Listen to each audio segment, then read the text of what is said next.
All right. Good afternoon. My name is Jonathan Eldridge, and I have the privilege of being the president here at College of Marin. Thank you. And I also have the privilege of welcoming all of you to our beautiful Kentfield campus. I have a question for everyone. How many of you have either attended or have someone in your family who's attended College of Marin? There we go. That's right. We have been the community's college for 99 years now. Next year will be our centennial. You are all invited back for the many parties we're going to have. And as a way of introduction to our esteemed guests here today, I just want to say that as we reflect on our past and define our next 100 years at the college, we have three main things we're going to focus on. We want to be the best place to study and learn, and I think we're doing pretty well as we have the highest UC transfer acceptance rate in the state. And our students who are in our career technical education programs routinely and regularly have 30% wage gains once they complete their programs. But in addition to being the best place to study and learn, we also want to make sure we're a great place to work and grow. And we have a phenomenal faculty and staff, very diverse group of folks dedicated to education who work hard every day despite the threats at the national level and elsewhere. And finally, the third part of this is being a catalyst for positive community change. And that means that we are weighing in on important conversations, some of which you are going to talk about with our Congress members here today. Issues of affordable housing, of transportation, of mitigating our environmental impact, and ensuring that for the next 100 years of the college, we remain the community's college, where we fulfill our mission to ensure that we provide equitable opportunities and foster success for all members of our diverse community, despite the backwards rhetoric that suggests that in fact is not what we should be doing. And I pledge to you that as long as I'm the president, and as long as we have our dedicated folks working with us here today, and as long as we have the support of these folks, we will be resolute in our mission and practice mission fidelity. So, with that, part of being the community's college is hosting events like this, and I have to tell you, I am very pleased to turn it over now to a good friend and supporter of the college, your Congressman, Jared Huffman. Thank you, Jonathan. All right.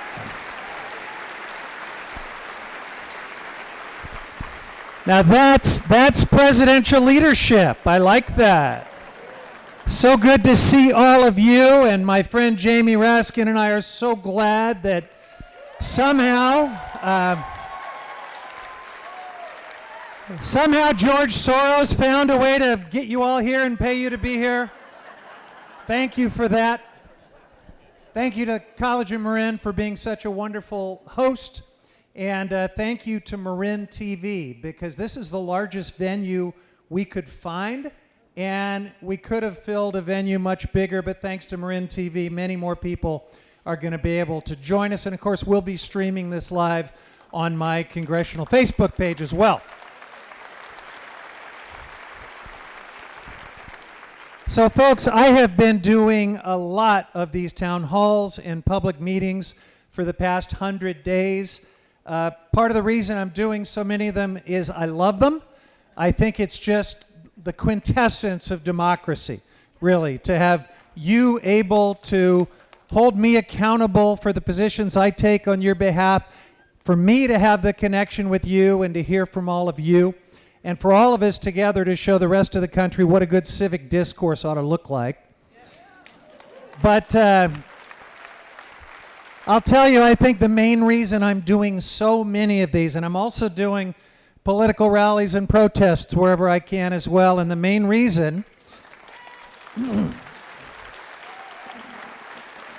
is that I have never been more worried about the direction of our country. And I'll tell you, it's not just because my party lost the election. And unfortunately, my Democratic colleagues and I are in the minority right now. It's not just that. It's not even just the chaos and the corruption and the destruction of the policies that the Trump administration is pushing forward. It's the fact that democracy itself is under siege right now in ways many of us thought would never be possible in this country. And that's why this particular town hall is going to be a little bit different. We are focusing on threats to democracy and the Constitution and the rule of law.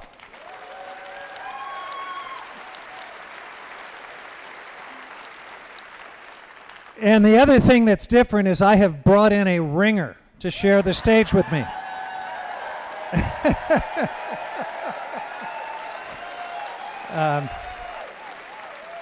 I will have more to say about my dear friend Jamie Raskin here in just a minute, but if you are here because you love this country and you want to be part of the growing nationwide effort to save our democracy and our Constitution, you are in the right place, and I thank you for joining us.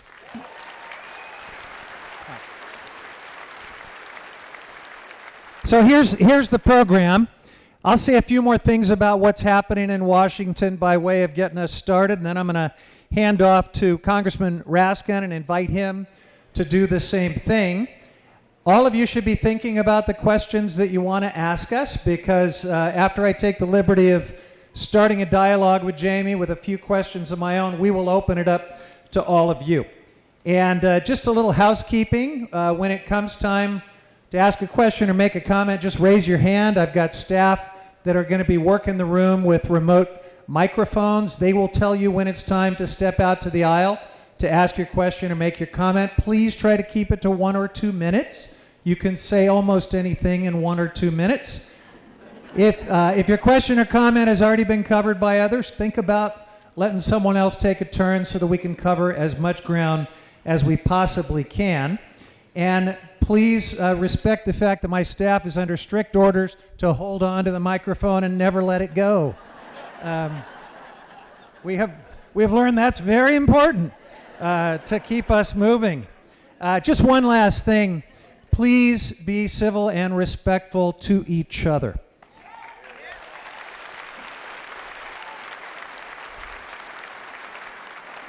This, it should go without saying, but this is the public square. We get to define what the public square and a civic discourse ought to look like.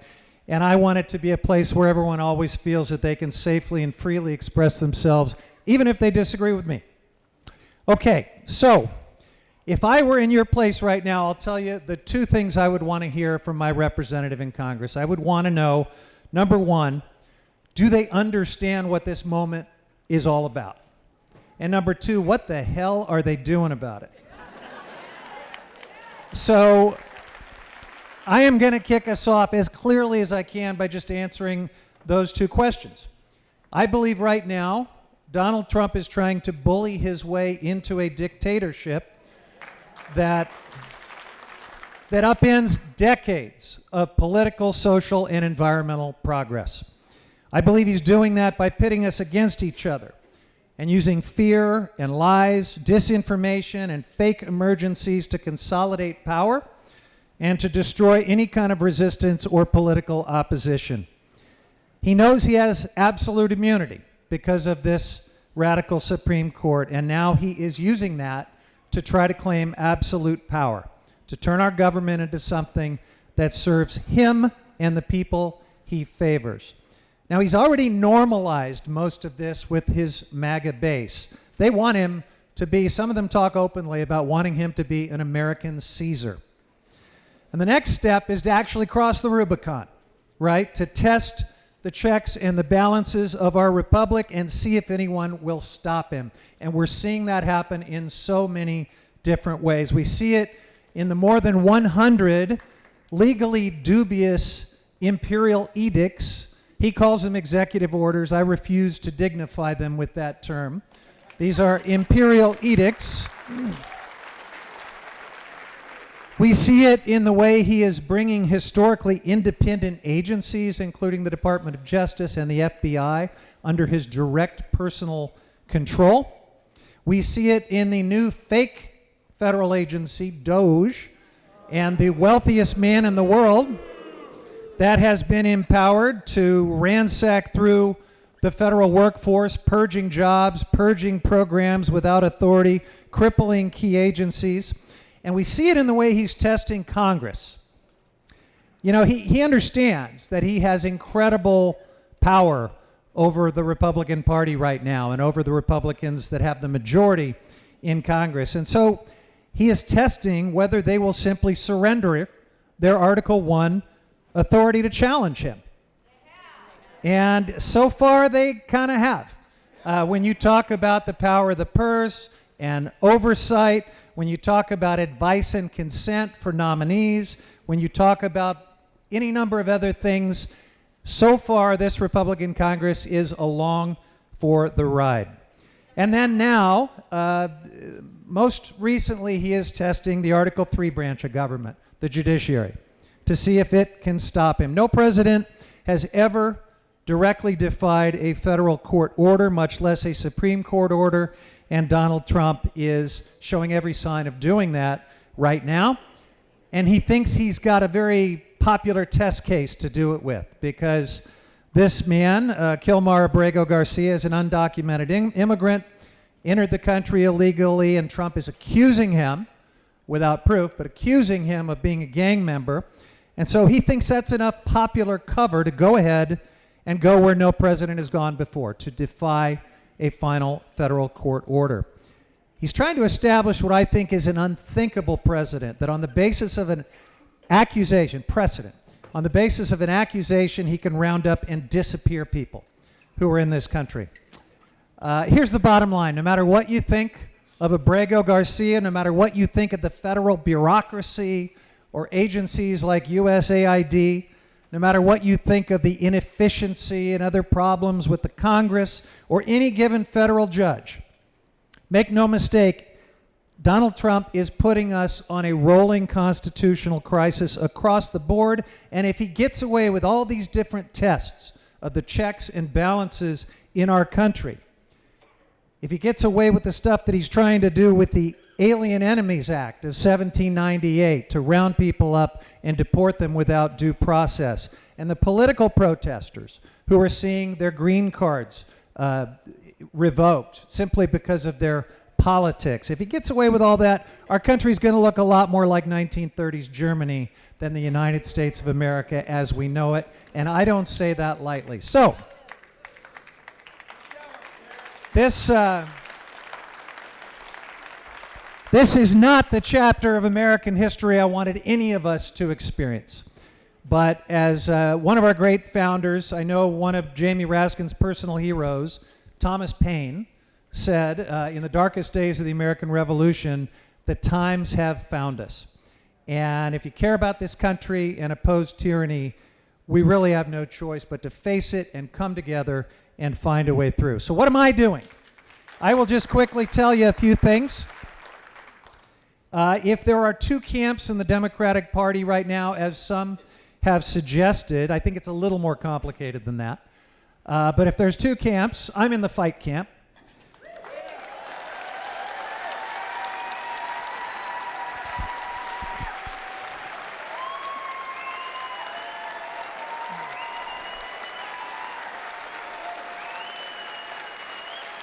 And I want to tell you what that means. It means that I'm not betting everything, that if Democrats just play possum and allow Donald Trump to defeat himself by crashing the economy and betraying the working class with all of these tariff taxes and producing the worst stock market since the Great Depression, that will be his undoing, and Democrats should just let it happen and stay out of the way.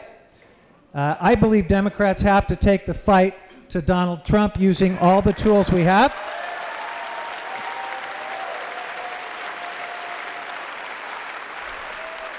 And so that is happening back in Congress in three different ways. First, in Congress itself, we are using our committee work and our hearings to try to draw sharp contrasts with Donald Trump and the MAGA Republicans. I have some new responsibilities. I'm now the ranking member of the Natural Resources Committee.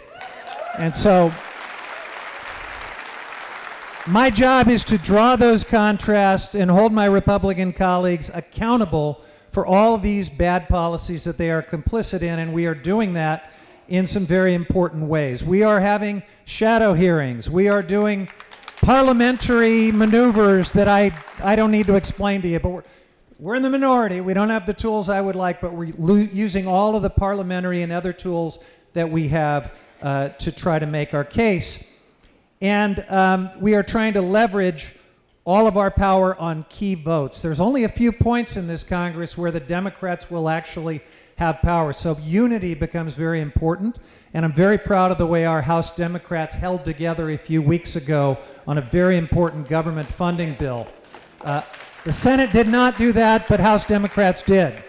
But our unity is super important. And the combination of all this, including all of our communications tools, is to draw that contrast for the American people and put pressure on our Republican colleagues to start working with us and to stand up to Donald Trump. We only need a few of them to do that. Now, the other front in which we're trying to confront this is in the courts. And many people ask me, why aren't you joining these lawsuits? Why aren't you in the courts? Well, often as member of Congress, as minorities in the Congress, we don't have standing to do that. But there was a recent imperial edict involving elections and democracy itself that we thought did give us standing. And so Jamie and I and our Democratic colleagues are plaintiffs in that lawsuit.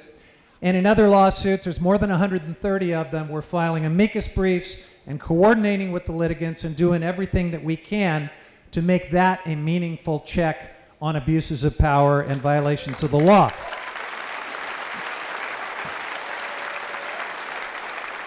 And then finally, public opinion.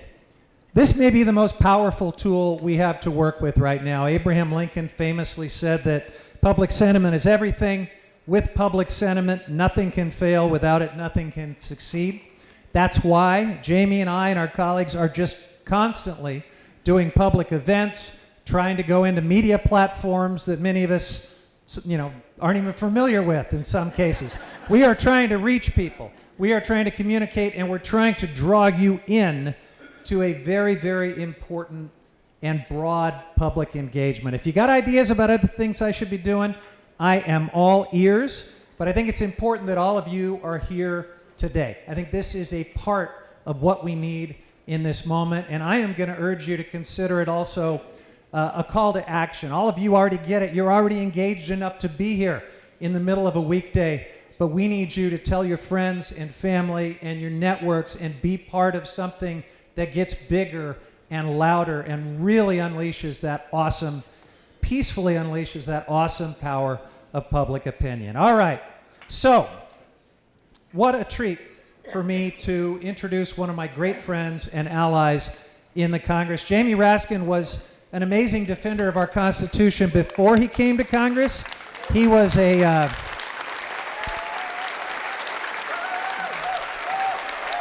stand up, Jamie.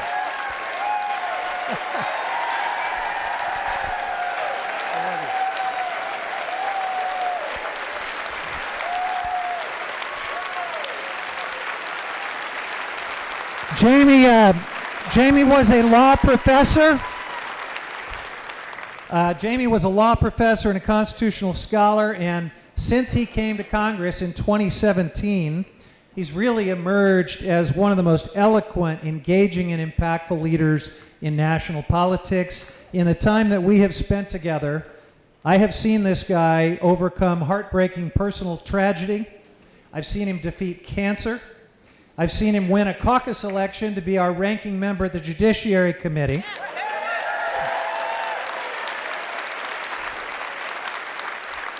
And I know many of you know him from the brilliant work he did as the lead impeachment manager.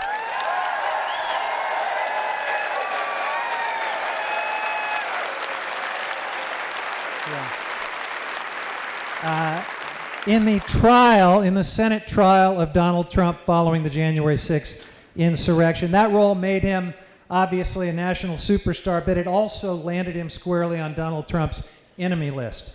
And that is no joke. It is a grim reality and something Jamie and his family have to live with every single day. So look, this guy is a dear friend and a confidant of mine. We supported and encouraged each other when we were each running for ranking member. We wanted to invigorate our Democratic caucus with some generational change. I am so proud that together, because we both value our secular constitution,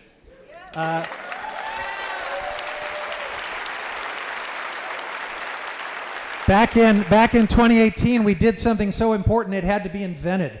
We created the Congressional Free Thought Caucus to make sure that public policy is based on facts and reason and science, and that we oppose theocracy and encroachments of church-state separation.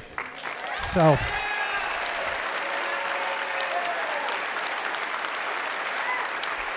I think we are fighting for the kind of government that our Enlightenment era founders intended, and with great pleasure, I give you Jamie Raskin.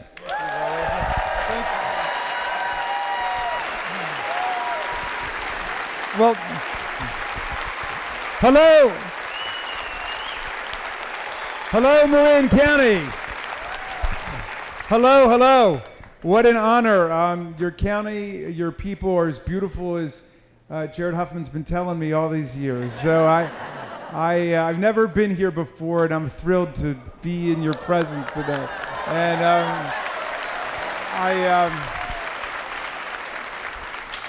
I got to start by thanking you for sending the great Jared Huffman to the United States Congress.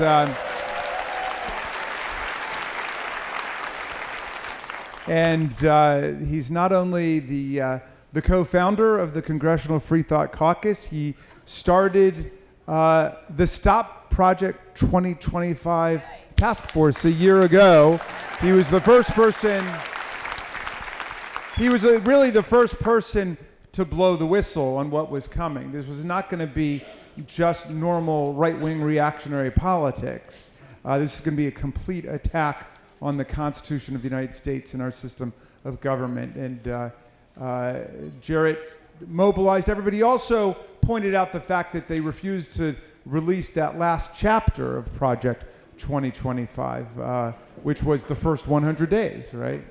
But anyway, he's a remarkable leader on the environment, on natural resources, to keep California the shining example to the country that it is in terms of environmental law and policy. You know, I've been in politics long enough. It's funny, Jared talked about the generational change that our elections as the ranking Democrats heralded, and I realized I'm a 62-year-old grandfather, you know, and I guess that's what counts for generational change in the U.S. Congress. But you know, I've been in politics long enough now that I can recognize two kinds of politicians: power politicians and justice politicians. You have a justice politician in Jared Huffman. He's the real deal. So I thought I would tell you a little bit about what it's like, and a little bit about what I think we're going through, and then a little bit about what we're doing, and then we'll open it up. And I was reflecting about the State of the Union joint session that we just had a week or two ago. You were there, Jared, right? We were sitting next to each other, I think.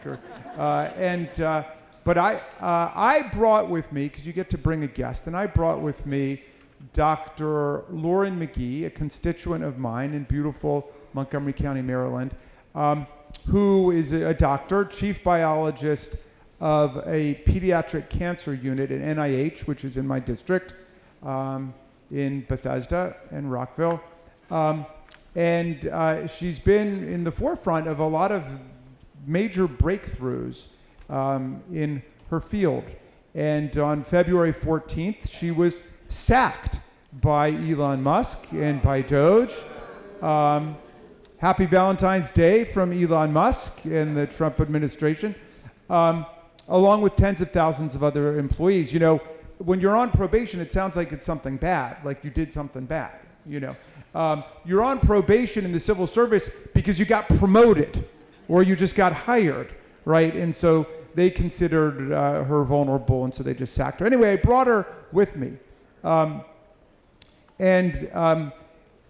We heard Donald Trump say at the beginning of his interminable 11-hour Fidel Castro-style address that day, we heard him say that wiping out pediatric cancer was one of his top priorities. And I have to tell you, I was ashamed in front of my guest. Even though I've done everything in my power to stop him, I was ashamed that we had to listen to this, and she had to listen to this as, you know, they fired these people with no due process. It's not just Abreu Garcia, it's the federal workers who get no due process. They're all fired en masse. She had nothing but superior professional evaluations. They get cut off from their health insurance, you name it, right? So I was ashamed, and I thought, well, maybe we should just leave, but decided to stay. Then we hear Donald Trump run through a litany of the great the savings that have been effectuated by him and Elon Musk, right? Well, of course, the first thing they did was they fired 18 inspectors general whose real job it is to fight waste, fraud, and abuse in the federal government. They saved us $91 billion last year. Elon Musk has not saved us $91 this year. In fact, the Trump administration is way ahead of spending than where we were last year. $150 billion ahead. They're driving us into a ditch, of course. Of course. You don't ferret out waste, fraud, and abuse by bringing in a bunch of juvenile computer hackers to ransack everybody's private data. That's got nothing to do with saving money for the people. But anyway, he's got this list, and he's going through the list, and then he arrives at one point, and he says, and we saved $8.5 million by stopping those people at NIH from creating transgender mice. Okay, and so this shocked me. I thought, maybe I am going to become a Republican today. Maybe I'm going to go over transgender mice. Why are we creating transgender mice, right? So I get in touch with my guest. I text her, no. She says, check this out, and I go online. He's referring, of course it's been debunked, but that means nothing to their speechwriters. He's referring to the creation of transgenic mice, okay, NIH. Mice that have been injected with DNA so we can do research on HIV and AIDS and breast cancer and colon cancer and asthma. We are being governed by morons, okay?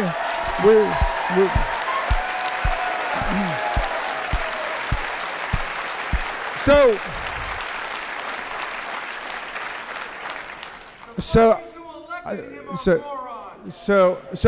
I resist the inclination to leave at that point. I stick it out, okay, and I leave and I get into my car outside and I hear like a crash.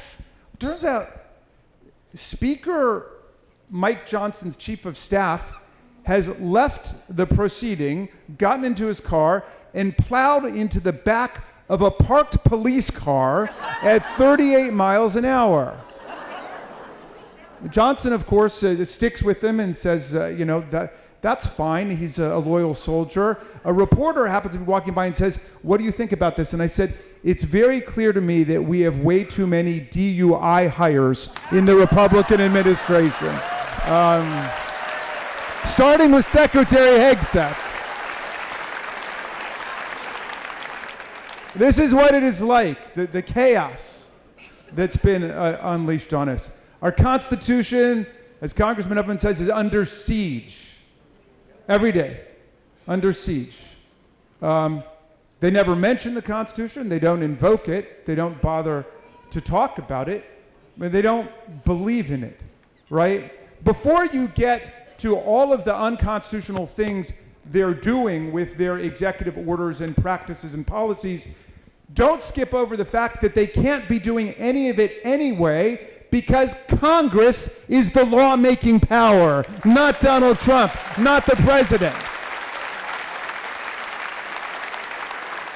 Preamble says, We the people, in order to form a more perfect union, establish justice, ensure domestic tranquility, provide for the common defense, promote the general welfare, and establish justice, ensure to our posterity the blessings of liberty, do hereby ordain and establish the Constitution of the United States of America. That's the preamble. And then it leads into the first sentence of Article 1. All legislative power is vested in the Congress of the United States of America. All legislative power. The lawmaking power includes the power to regulate commerce domestically and internationally.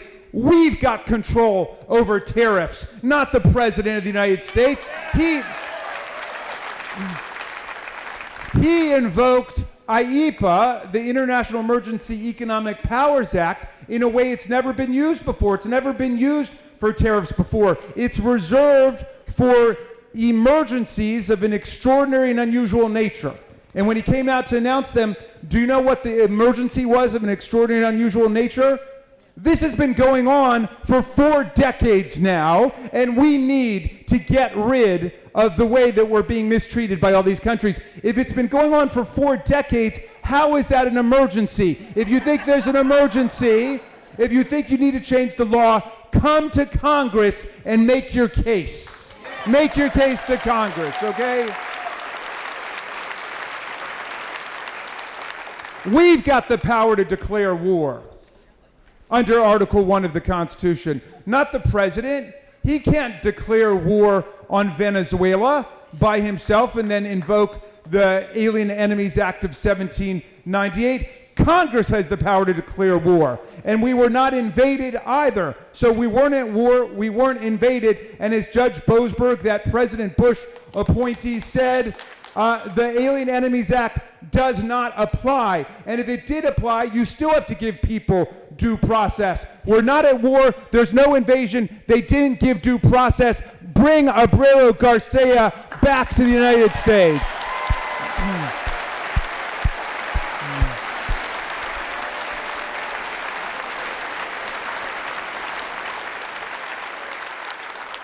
We've got the power to raise revenue. We've got the power to set budgets. We've got the power of the purse. Congress has the power to spend money. If we decide that money is going to be spent on the Agency for International Development or Centers for Disease Control or for the NIH, you spend that money. You spend it because we authorized it, we appropriated it, and we programmed it. Now you get through all of that. You get to Article 1, Section 8, Clause 18, and all other powers necessary and proper to the execution of the foregoing powers. Then you get to Article 2. It's like this big. And what's the key part of it? How you impeach a president for treason, bribery, and other high crimes and misdemeanors. Okay? That's what it is. Now, when you get past Commander-in-Chief of the Army and the Navy in times of actual conflict, okay, when you get past that, what is the core job of the President of the United States? To take care that the laws are faithfully executed. To take care that the laws are faithfully executed. Not twisted, not distorted, not deformed, not thwarted, not impounded, not diverted, faithfully executed. What we say to President Trump is, do your job. Do your job. So, sometimes our colleagues will say, well, we're 3 co-equal branches, which always sounds so pitiful to me. We're 3 co-equal branches. Really? First of all, co-equal is not even a word, okay? That's number 1. Number 2, the reason James Madison said that Congress is the predominant branch and Congress is in Article 1 is because we overthrew a king. We understood the danger of executive power. We understood that.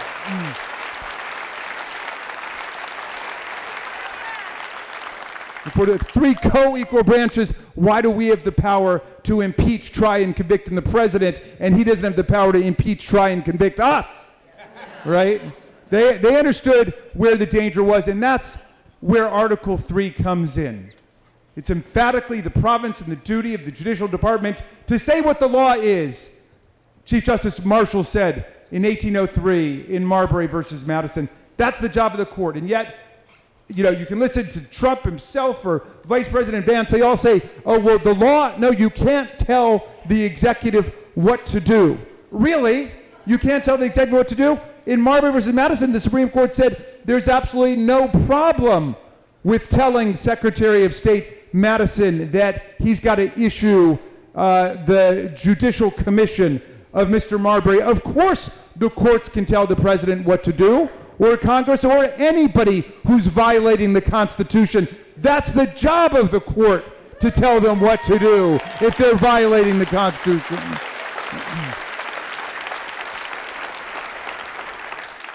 The Bill of Rights is under attack too. That's why we're lucky we've got Jared Huffman in Congress.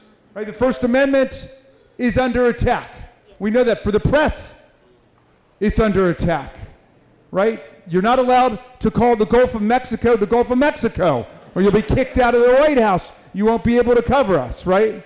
Freedom of speech is under attack. People being shipped out of the country because they wrote an op-ed or because they appeared at a rally. Freedom of speech under attack, and we've got, as Jared says, Christian white nationalism on the agenda every day. We had a colleague who got up on the floor of the House, he said, the moral downfall of America was in 1962 in Engel versus Vitale, when the Supreme Court banned prayer in the public schools. And I was on the floor, I got up, I said, the Supreme Court never banned prayer in the public schools. As long as there are pop math quizzes, there will be prayer in the public schools. Anybody can pray whenever he or she wants to pray. All the Supreme Court said is the government cannot compel your students to participate, your kids to participate in a religious script that the government writes for them, because that might be against your beliefs and your faith.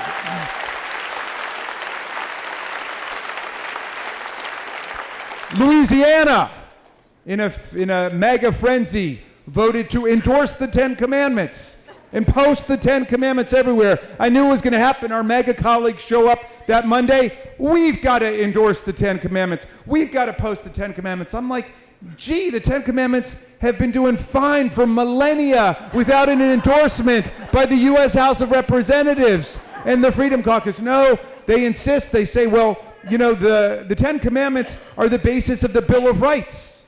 Well, I mean, I know there's 10 in each, okay? I am aware of that, but let's test the proposition. The first commandment is, thou shalt have no other God before me. The First Amendment is, Congress shall make no law respecting an establishment of religion, nor prohibiting the free exercise thereof. How does that fit? We go to the Rules Committee, they want an up or down vote on the Ten Commandments in the year of our Lord, 2025. I say, you know what? If we're going to vote on the Ten Commandments on the floor of the U.S. House of Representatives, we should have to vote on each commandment separately, okay? Not the omnibus package, and you shouldn't be able to vote for any commandment you yourself have ever violated before, because you'll be taking the name of the Lord in vain.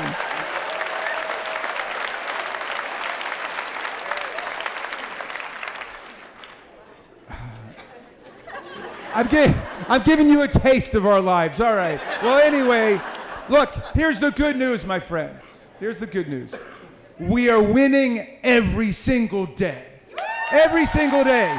We have 89 temporary restraining orders or preliminary injunctions across the land against this outburst of unconstitutional criminality and violation of the rights of the people. All across the land. I'll give you an example. Donald Trump purported to nullify birthright citizenship in America. The glory of the 14th Amendment, the first sentence of the 14th Amendment. He purported to get rid of that. That's been struck down by 4 judges, an Obama judge, a Biden judge, a Bush judge and a Reagan judge. The Reagan judge said that in his 4 decades on the bench, he had never seen an easier case, right? You don't need to be a lawyer, you just have to know how to read, okay? All persons born or naturalized in the United States and subject to the jurisdiction thereof are citizens of the United States and the state in which they are born.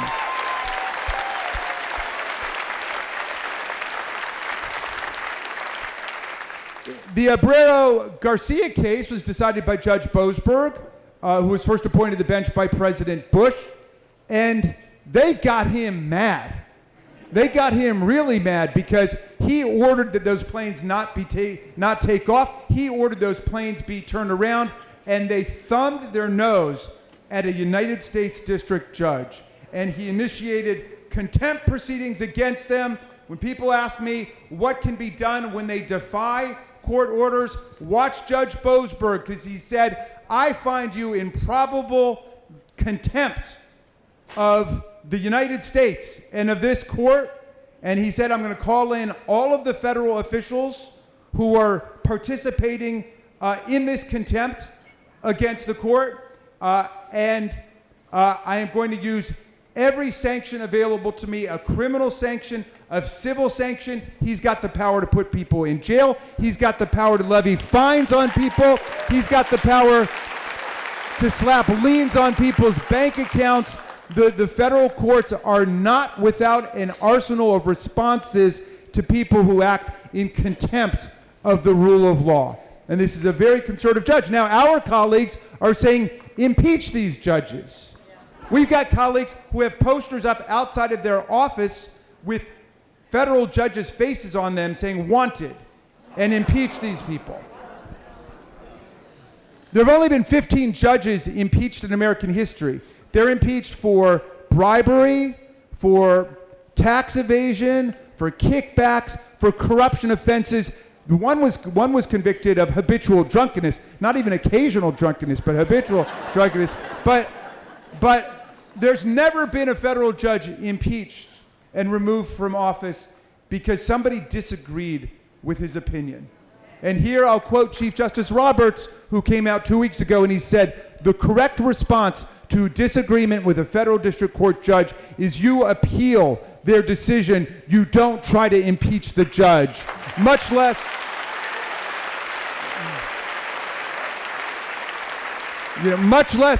do you put up wanted posters and begin to slander those judges and attack their families. We've had, Justice Amy Coney Barrett's sister got a death threat. We have justices and federal judges who are getting regular death threats now. It's not just members of Congress.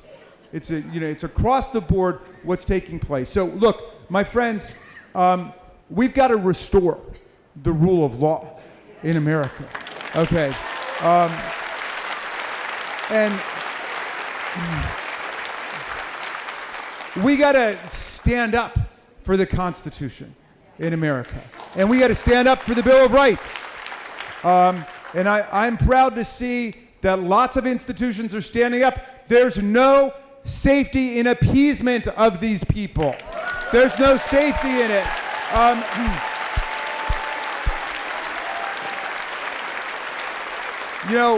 Paul Weiss, which was supposed to be the biggest, fanciest firm in the country, caved in. And then Wilmer Hale didn't cave in. Perkins Coie didn't cave in. They went to court. Trump's executive order said, we're not going to allow your lawyers in federal buildings and federal courthouses. We're not going to allow you to get a security clearance. You can't get federal contracts. You'll never get a federal job. And they went to court and they said, this violates the First Amendment. This violates the right to counsel. This violates due process. And they won. That's the way to do it. That's the way to do it. And I hope this great college will join with Harvard University in standing up for academic freedom across the country.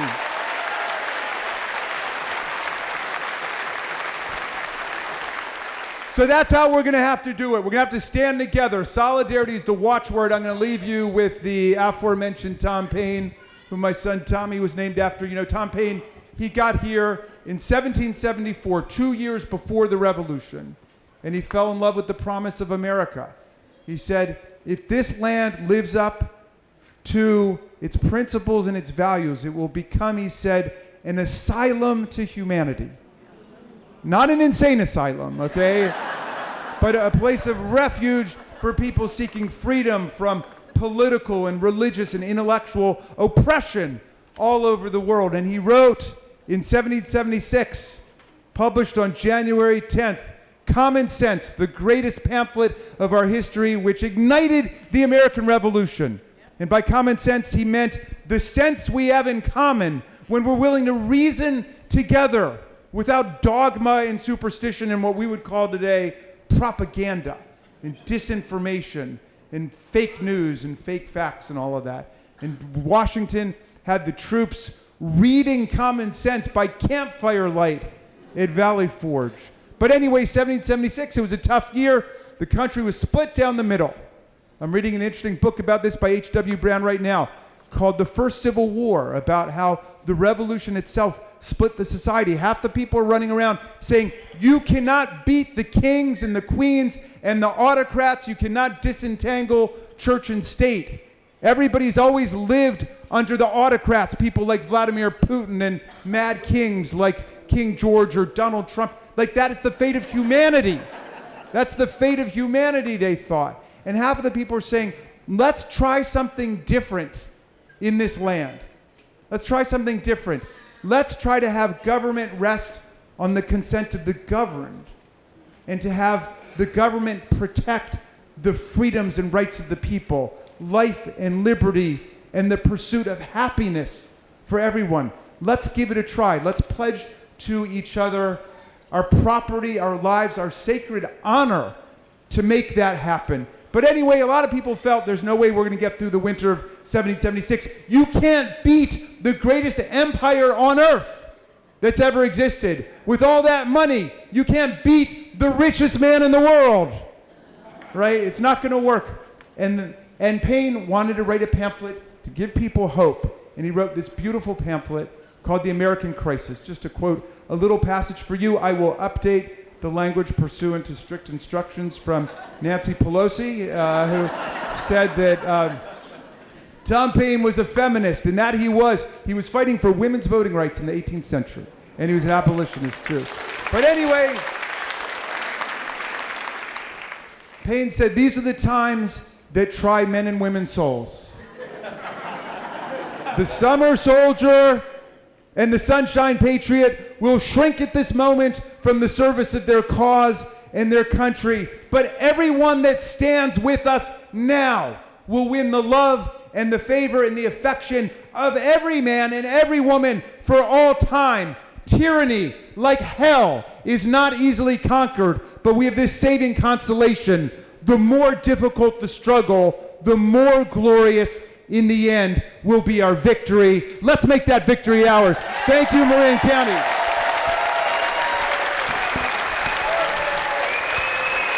All right.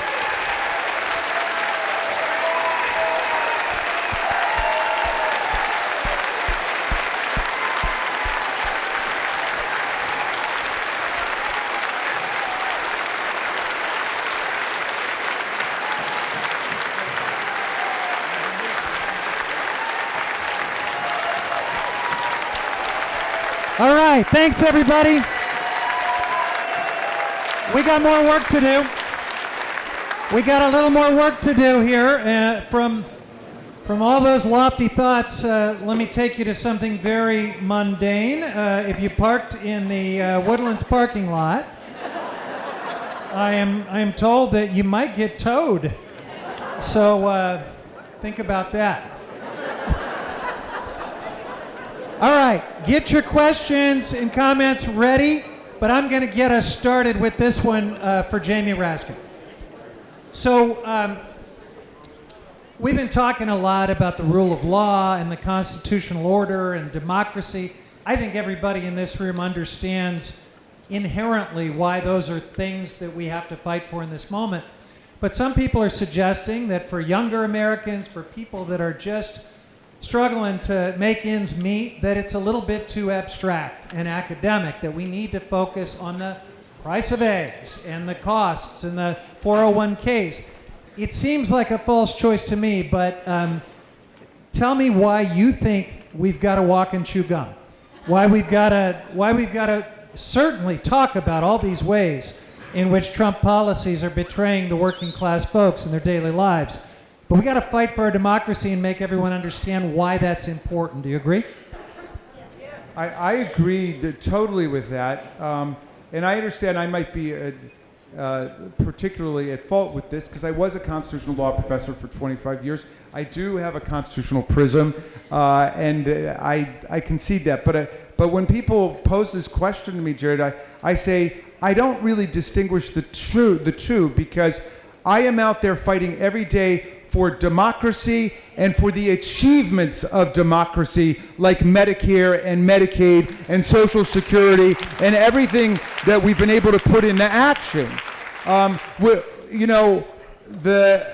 suppose that goes back to fascism in the last century. People would say, well, yeah, I mean, Mussolini might be a fascist, but he makes the trains run on time, which apparently he didn't do. Anyway, the trains were not running on time. But the fact is, it's only democracy where people's needs can be met. A king is never going to meet the needs of the people. A fascist is not going to meet the needs of the people. A Nazi is not going to meet the needs of the people. And if they do as a passing thing, it's like, Trump in the election, and I'm not calling him a Nazi, because I think that was the last thing I just mentioned. But Trump in the election, said, I'm going to lower the price of eggs. Well, first of all, Donald Trump doesn't know the price of eggs. He doesn't know the price of anything, except for the price of the presidency. I think it was $280 million that he sold it for to Elon Musk. But the point is that they can assert that they're going to make life better for people, but they're not going to do it. His presidency is a racket. It's a for-profit enterprise for the people who've gotten in, beginning with Elon Musk. Okay? It's for them. It's not for us. It's for them. It's not for us. And so we've got to be very clear about it. The price of eggs has never been higher in America, and the price of eggs Benedict is unsustainable in the country. All right, let's go to your question. Okay, we have one right here. Right there. Can you hear me? Is the mic on? Hello? Yeah, we can hear you. Hi, my name's Kathy Ferrando, and I have a former student who's a dreamer, and he's just finishing the national naturalization process, but he is really worried about going in this summer when he's supposed to turn in. And I want to know what you can advise for him because he has a family, wife, kids here, and he can't go back to the country that he came from. So when is his appointment? When's his interview? Excuse me, I'm sorry? Did you say he's going in for his The naturalization? interview is the end of the summer. Yeah. I think it's a little too early to advise you or him about that, but be in touch with us because we're monitoring that very closely. We do understand there have been some people picked up in that scenario, but other people have been able to go through. So I think we need a very fact-sensitive answer to your question. And my office is happy to work with you to make sure we're looking out for his interests.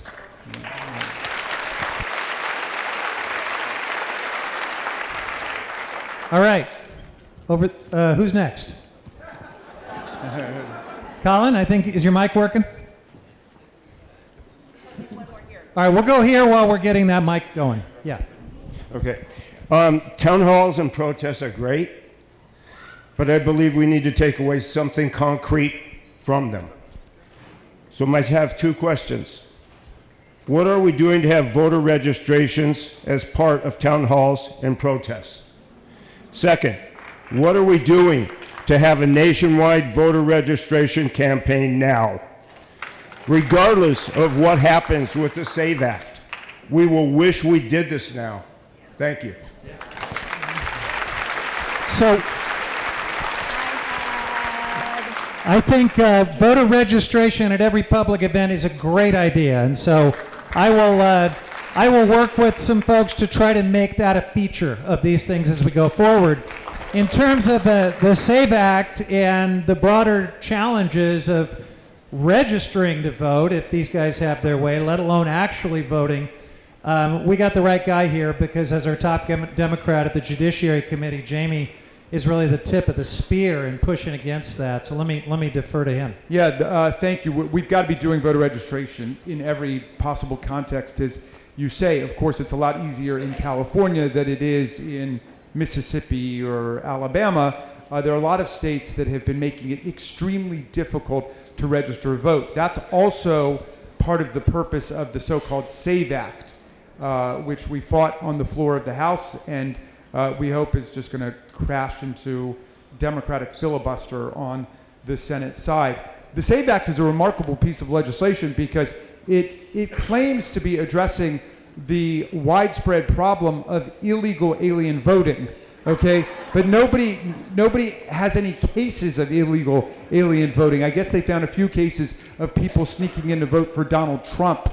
But in any event, here's their answer to this essentially non-existent problem.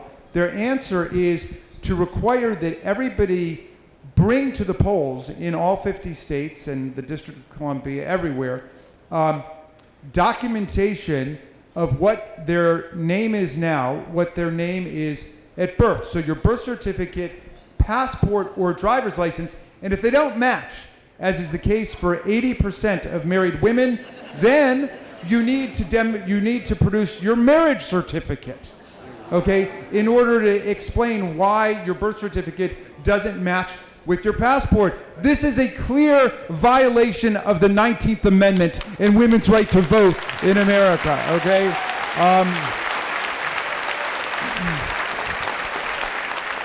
So anyway, we're going to do whatever we can to stop it while we push at the state level for laws to allow people to vote. You know, I don't know how many people have lived abroad, but in most of the democratic countries on earth, the government takes responsibility for registering people. Like if you're born in France, you are registered immediately at birth. When you turn 18, you just go start voting. That's it includes universal health care there, and it includes your version of Social Security from the beginning. Here, we make it like an obstacle course for people to vote. There's some states where they throw you off the rolls if you miss an election. And you might miss an election because they keep you from voting because they don't think your signature matches the last signature or on your driver's license, and on and on and on. It's just a series of tests. It's like a board game or something. When we get through this nightmare, we need a constitutional amendment guaranteeing everybody's right to vote in America against all the games.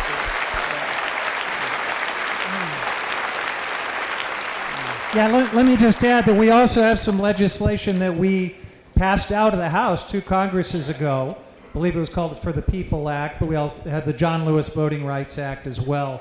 Things that would go down to the state level and prohibit them from doing all this voter suppression and throwing wrenches into the works of democracy. Let's go to our next question. Do we got the mic working? Okay. Hi, and welcome. I have 2 basic questions. The first is, what are both of you and all of the Democrats doing to raise engagement for people who are younger? As you see, Maria is here, and most people are on Social Security, likely, as I am, and we're on a college campus with very many younger people. I told my daughter about this event. She's just over 40.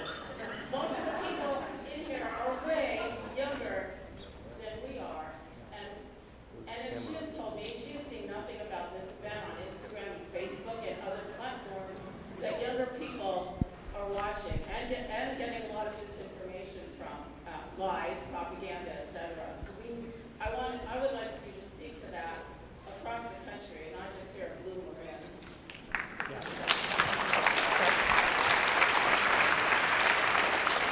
You got a second part? The second part is, I feel we're near the bottom of the slippery slope we've been going down for probably 40 years or more.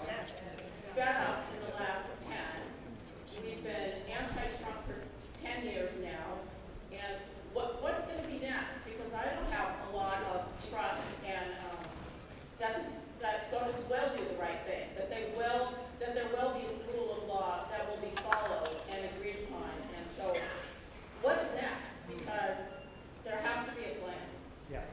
let me start. Thank you. You know, the challenge of getting young people to be engaged and understand everything that is at stake is a really important one. Too many of them tuned out and didn't understand why they should have voted in the last election. And possibly, quite possibly, there was alienation in lots of ways. But here's the deal. They get information in ways that I think the Democratic establishment just sort of didn't see coming. There's been a fundamental shift in how people get and consume news, and I think my colleagues and I have to start meeting those young people in the places where they are. We are trying to get better and smarter about that, but I'll just say this one extra thing. I think we're talking about making young people understand the importance of democracy and voting and civic engagement.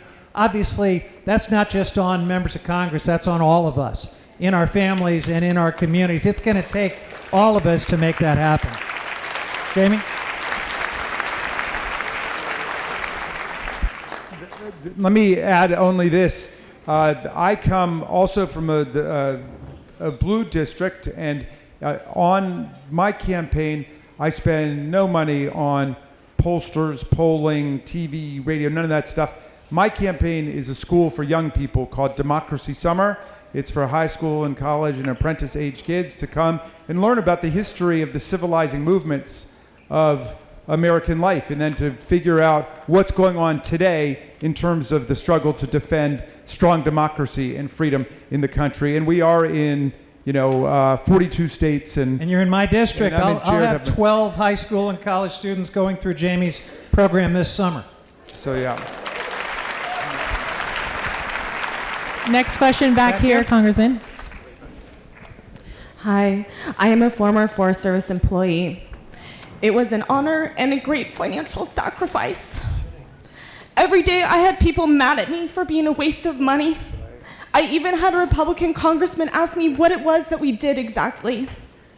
People will fight for the NPS, but they don't know what the Forest Service or other agencies like NOAA do. The USFS keeps rural towns alive, brings in obscene amounts of tourism money to states, and allows for equitable nature access and foraging for our vulnerable communities. The Forest Service couldn't even hire its seasonal staff before the illegal firings. People who work part-time, part of the year, for multiple years to even become the level that got fired. And those seasonal staff workers fight fires. My partner was a trail crew worker until we couldn't afford for him to do that anymore, and he would risk his lives and save taxpayers' money, and people would tell him that he was stealing from them. My question, as someone who works with conservation agencies, as a woman, small business owner, and granddaughter of immigrants, constantly giving away my expertise for free while I cry in grocery stores because I can't afford them, what you're going to do to change democratic messaging to speak to the benefits of our environmental agencies to everyday Americans, because we'll have no future as humans if we don't fund them and make it clear how they are valuable to us. Thank you.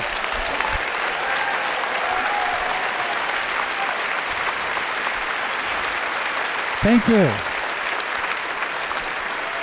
Look, first I want to thank you for your passion and your empathy about our federal workforce. Our civil servants deserve our respect and our appreciation for the work they do. And one of the most awful things about what we're seeing right now is the dehumanization of civil servants who work for us, who make our lives better every single day. And unfortunately, the public is being told that they are part of a deep state, part of an administrative state that is all about power and control, and that they are a waste of taxpayer dollars. One of the things we're trying to do is push back against the inhumanity of the way these employees have been treated, in many cases summarily fired. Sometimes they're fired in ways courts have ruled are illegal. They're put back on the job. And then Elon Musk and Donald Trump have put them on administrative leave, so you continue to pay their salary, but they're not able to do the work we need them to do. That's how cynical this is. So, look, on the environmental agencies that you asked about, we're not saving money when you're paying someone to stay at home, obviously. You're not paying someone, you're not saving money where you're paying contractors to fight fires that cost substantially more. We will, yeah, there are enormous downsides and costs that will present themselves on fire and so many other things.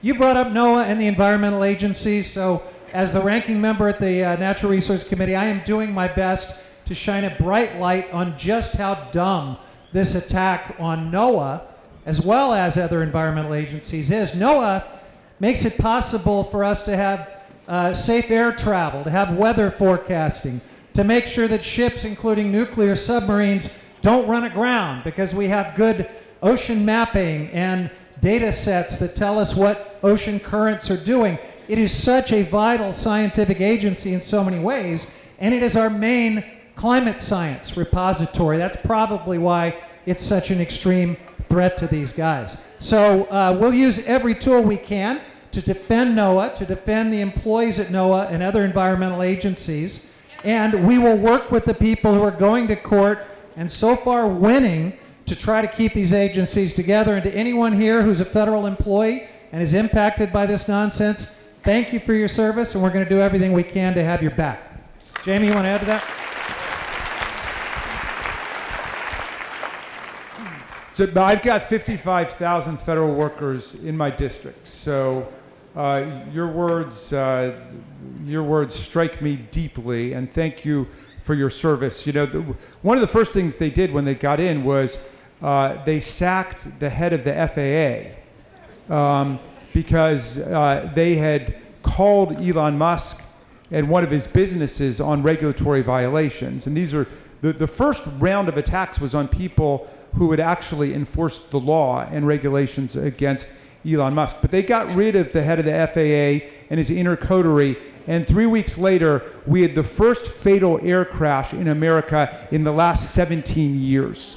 And we've had a record number of close calls and air collisions since then. Well, look, it's the air traffic controllers, it's the Forest Service workers, it's the cancer researchers at NIH, it's the food and drug safety inspectors at the FDA and at the Department of Agriculture, on and on down the line. They want to sack all of them.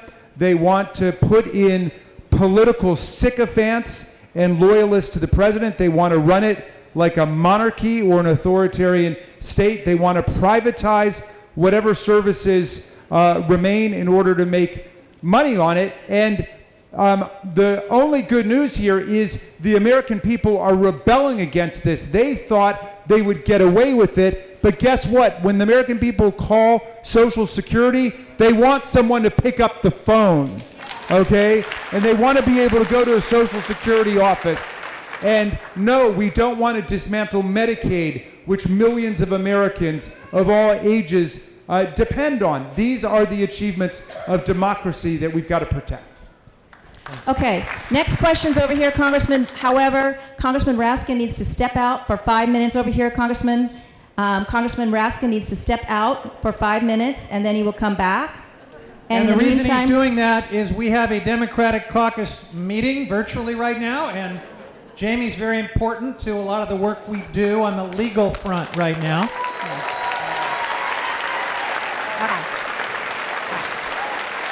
Okay, so democracy But he'll happens. be right back. Yeah, democracy happens. let's Here's do- your next question.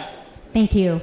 I'm wondering, with countries with national health care, their corporations must be very relieved not to have to cover all of their employees.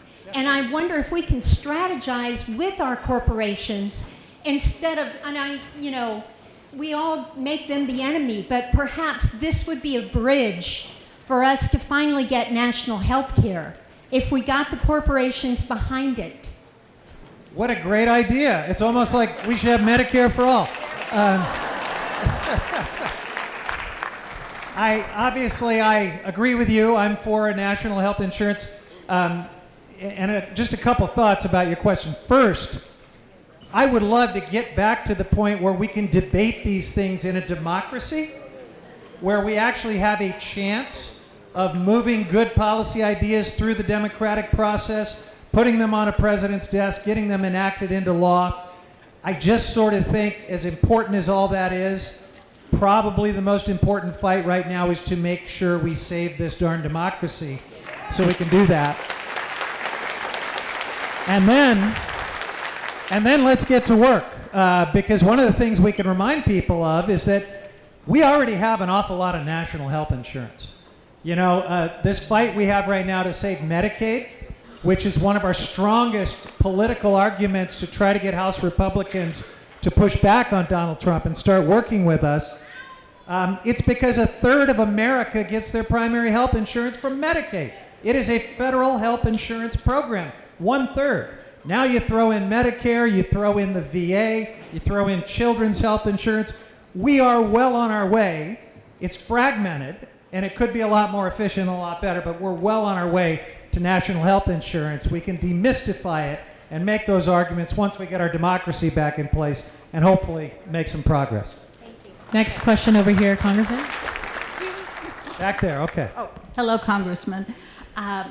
We're all looking forward to the upcoming election in 2026, where we hopefully Inshallah. can change Congress, get Democratic majorities. But what can Trump do to thwart us, to rig the elections? Can he do things? What are they, besides the voter issues that we were just talking about? Yeah. Thank you. So will Donald Trump try to keep us from having a free and fair midterm election in 2026? Yeah, I kind of think so. And it's obvious from the imperial edict that he did on voting, where he's trying to just claim federal authority over elections in ways that he has no legal authority to do, and in ways that violate the Constitution's delegation of that authority to the states. The states have primary authority for election systems and for the counting of votes and all of these other things. So we're going to have to fight this out in the court, and this is one where my Democratic colleagues and I are actually in the court through our leadership as plaintiffs to fight that fight. I think we're going to win, but I don't think that means we are in the clear by any stretch. There's a number of ways that are not that hard to imagine where Donald Trump could try to invoke emergency authorities or try to weaponize the Department of Justice or do any number of other things to interfere with free and fair elections, either in particular states and areas. He's proposed that in California, by the way. You know, we had our terrible Los Angeles fire. We have a huge amount of federal disaster relief that we are owed that needs to come our way. Donald Trump and House Republicans have suggested, for the first time ever, conditioning that federal disaster relief on changes in California's voting laws. So there's just all sorts of ways. We've got to be on high alert on this one. And the other thing is, as much as I am encouraging everyone to engage and show up at rallies and protests, we got to be smart about how we do that too. Because I think this guy is itching to invoke emergency authorities and roll the military and do other things that are a setup for either delaying or canceling elections, and we can't let that happen, obviously.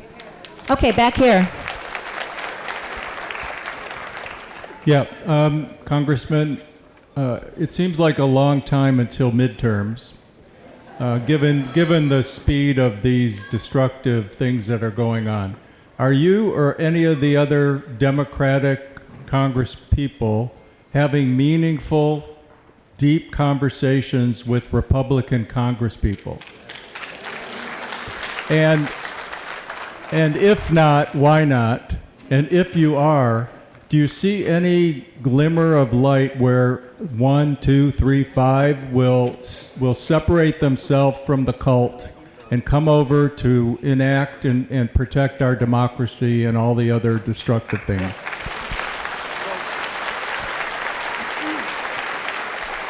So I would love that. I really would love to find some Republican partners in pushing back on all of this abuse of power and corruption and everything else. I will tell you right now, it kind of feels like one hand clapping.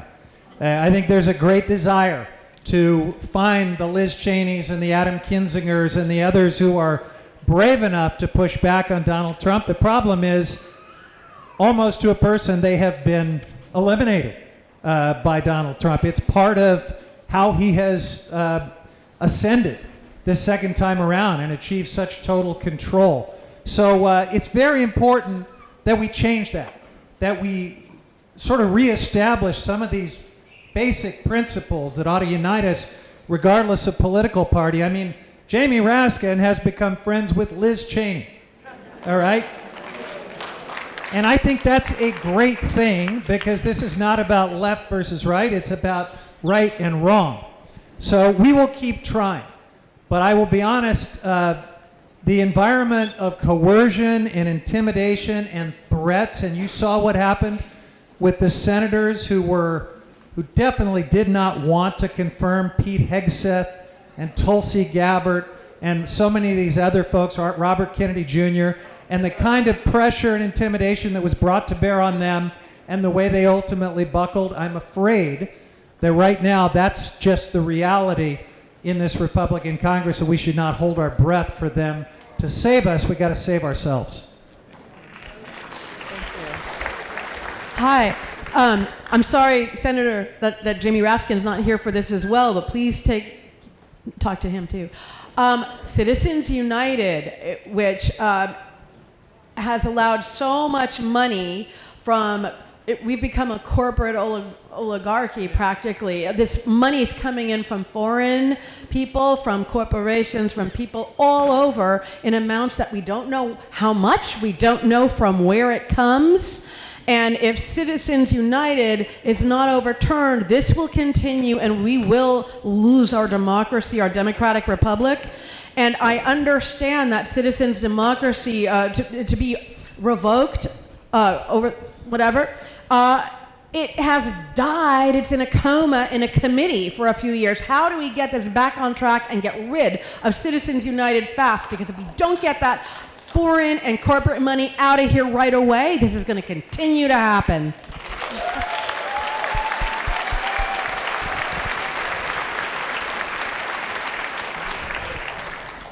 But I only heard half of it, but that was an awesome question. Citizens United converted every corporate treasury in America into a potential political slush fund for the CEO. And that overturned 2 centuries of understanding of what a corporation is. I mean, a corporation, Chief Justice Marshall said in the Dartmouth College case back in 1817, said, is an artificial entity, invisible, intangible, existing only in contemplation of law, not possessing the constitutional rights of the people. Okay? And they inverted that. They overturned it. So there's 2 ways we can scrap Citizens United. One, if we've got a new Supreme Court, which would be good if we could make it happen, but that's a long process. The other is we pass the 28th Amendment to the Constitution and say a corporation is not a person and money is not speech. Okay, so.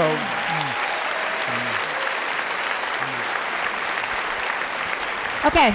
I'm going to add one thing. I agree with all of that for sure, but we've got a lot of work to do on the dark money, on just the total loss of ethics and any semblance of campaign finance reform. When Elon Musk is running around in key states and giving people millions of dollars if they just show up as a MAGA voter, that just tells you how far we have fallen right now in the wake of Citizens United and so many other things. When Donald Trump is able to control the FEC, when they're able to fire the ethics folks, we've got to reclaim all of this stuff, and obviously we've got to do some legislating when we are able to take back Congress, and we will absolutely do what we can to either amend the Constitution or get a new Supreme Court.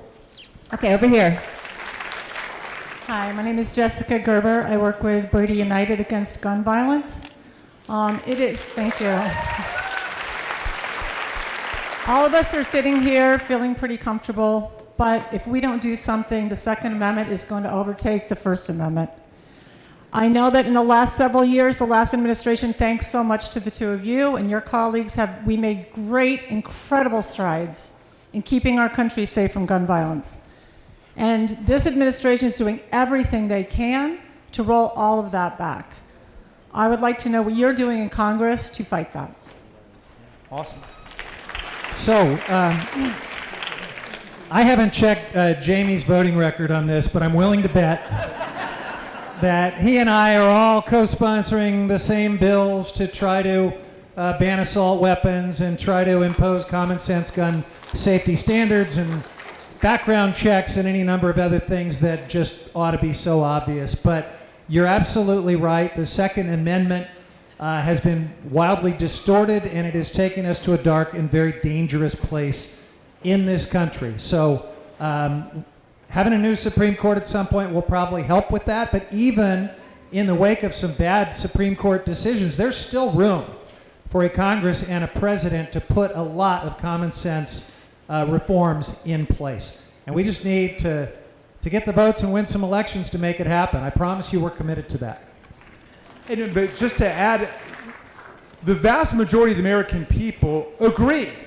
We need a universal violent criminal background check on all gun sales in America. That's more than 90% of the people. And what's blocking us from getting that is not the Second Amendment. What's blocking us is the NRA and the GOP. Okay? The vast majority of people want a ban on violent military-style assault weapons in America. The vast majority of Democrats, Republicans, gun owners, non-gun owners, it's not the Second Amendment stopping us. Again, it's the NRA and the GOP's distortion of the Second Amendment. Sometimes we'll be in these debates on the floor and a colleague will get up and say, oh, you know, Raskin wants us to repeal the Second Amendment. I don't want you to repeal the Second Amendment. I want you to read the Second Amendment, okay?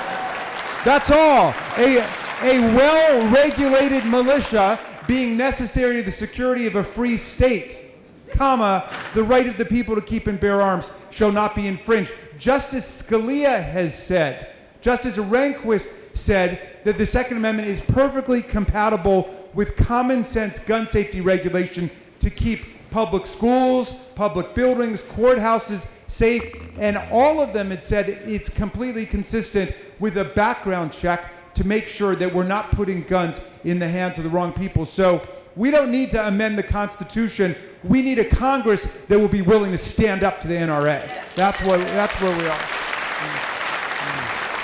Next question over this way. Hi. My friends and I thought maybe we were reading The Onion when we saw on AP News that Social Security was going to be communicating with Americans through X. Is that true? And if I've so, heard what the does same that mean? rumor. I'm going to have to verify it.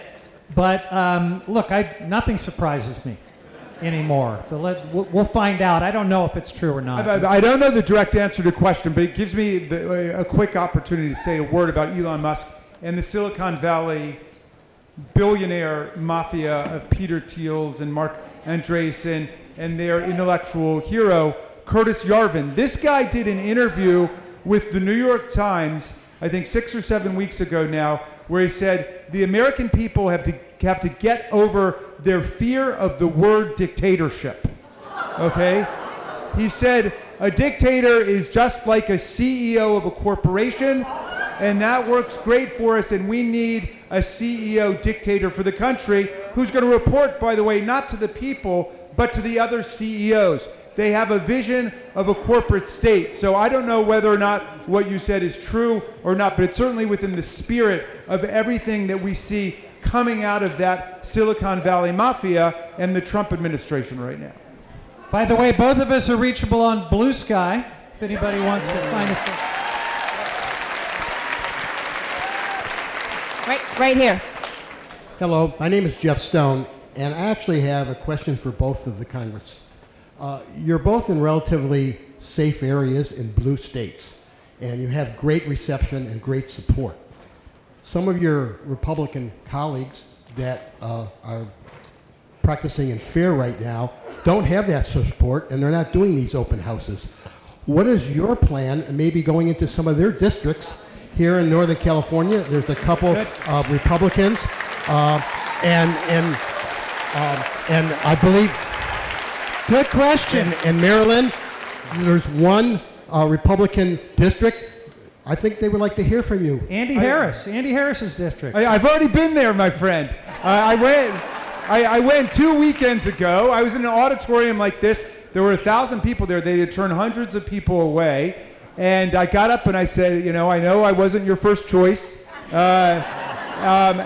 brought up a milk carton with Andy Harris's face on it.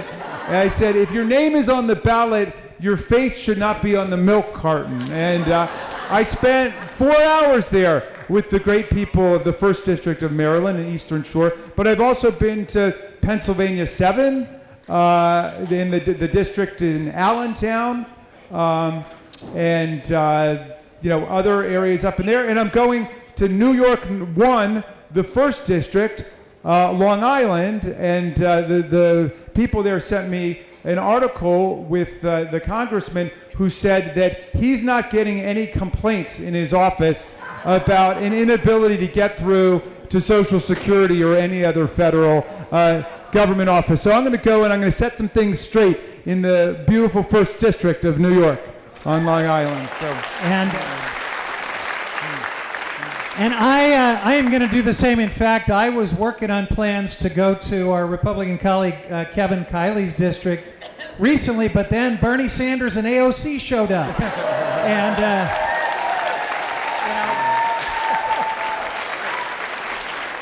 this is a team sport, but those two have kind of a displacing effect. I will keep working. I'll definitely show up in some other places. Next question's over here. Hi, I'm a family physician in a community health center, a federally qualified health center, and I really appreciate Congressman Huffman's support, and I'm guessing Congressman Raskin also, but Congressman Huffman specifically is very supportive of us and our work. I'm also extremely proud of our state because we extend care to many, many people who wouldn't have otherwise, including all our immigrants with a low enough income and also people with cancer and serious diseases who don't otherwise qualify. So my obvious question to you is, is there a real plan for standing up to the Republicans who are trying to cut Medicaid? Because honestly, all of us, every single day, we know what's going to happen. California, for all that we do, is not going to be able to sustain a lot of those things. And our patients that we've been able to take care of over the last few years are going to drift away. They're already afraid to come in. So, I think one of the things that disengages our young folks, like my 19-year-old college friends, he's pretty engaged, but his friends may not be, is that they see that our Democrats compromise over and over and over again. And while I really believe in compromise, in this case, compromise means our patients' lives, and we can't give the care we want to every single day. So thank you again, and that's my question. Well, thank you. Let me just say that our rural health clinics are the backbone of healthcare and our social safety net in my district and in so many other parts of America. So thank you for what you do. No way will I compromise on any cuts to Medicaid. But what are we going to do about it to try to peel off 3 or 4 Republicans who will join us and push back? Because they are absolutely on a course to deeply cut Medicaid. We got to keep doing stuff like this all over the country. We got to do it in Republican districts. They got to start feeling the heat. And the good news is it looks like they are starting to feel the heat. We're getting statements and letters from significant numbers of vulnerable Republicans that they will not support Medicaid cuts. Now, there's always a little ambiguity in what they say. Of course, we support eliminating waste, fraud, and abuse. We won't cut benefits. We'll cut bureaucracy. They have other ways in which they've hedged. We got to make it clear that we're not going to fall for that, because I think they are lying. I really think in order to get the numbers they need to do their big billionaire tax cut, they've got to try to deeply cut into Medicaid, and we cannot let them call it anything else other than a cut to Medicaid. David Valadeo in the Central Valley, one of my Republican colleagues, won his last election, I think, by less than 10,000 votes. He's got nearly 300,000 constituents on Medicaid. So it is about accountability and making sure that we make them feel the heat on Medicaid, and frankly, a whole bunch of other things too. But Medicaid is one of our strongest weapons. Do you want to add anything, Jamie? Okay, over here. Over here, Congressman. We're trying to move through the room as best we can. Let's see if we can get someone over here. Okay, we've got one here while she gets over there. So thank you for what, There I am. thanks for the inspiring words, and I really appreciate the positions that you are taking. However, my view is the Democratic Party is failing to provide a cohesive, strong, outspoken resistance to Donald Trump. I receive on the order of a dozen emails or text messages from Democratic politicians per week. All they're doing is asking for money. Yeah. They're not organizing anything. Now, decades ago, I was part of the anti-Vietnam War protest movement, and through mass organization, we successfully overthrew an administration. I hear Hakeem Jeffries being quoted as saying he will not oppose any Democratic incumbent, regardless of what position they're taking on fighting or giving in to Trump. The Democratic Party's media strategy is unsuccessful. If you look I read most of the major newspapers every day, and there's almost no coverage of a strong leader on the Democratic side being outspoken outside of legislative hearings. So, with a 43% approval rating, Trump is still the strongest force around. And I want to know what you two are doing, not legislatively, but to get the Democratic Party to become a more powerful and cohesive force. Got it. Thank you. Okay.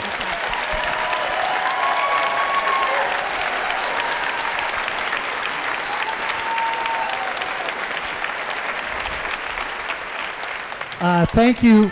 Thank you for the question. Obviously, we hear this a lot. This is a tough time to be a Democrat in Congress because we got our butts kicked in the election, and we are taking our lumps as a result of losing that election, and we are struggling. We are struggling with some of these questions. I will just say this in response. First, the Democratic Party, when you hear those words, it is a complex organism, folks. I am one little fiber of it, and Jamie is too, and we are trying our best to infuse courage and principle and vision and fight into this complex organism, and we've got a lot of other colleagues that are doing a great job in that fight with us. I will just say that you asked about Hakeem Jeffries. His position as our party leader is no different than Nancy Pelosi's when she was our speaker and our leader. One of the job requirements is you support your incumbents. You don't grow your caucus by losing members, and that just kind of goes with the territory. So I would not read anything at all into the fact that he's going to support every Democratic incumbent in the next election. But I see a lot of fight in Hakeem Jeffries and many of our other leaders, and I think the more you see him, in fact, I'm urging Hakeem to get out there in rallies of his own, because I will tell you, Hakeem is a little bit like, Jamie Raskin. He is a phenomenal communicator, and he is able to inspire folks and motivate them. And so I think we've got no shortage of talent, and we are working our way through the communication strategies and other things that I hope will provide a compelling answer to your question. We're doing our best. Jamie? Cory Booker's filibuster was great, by the way.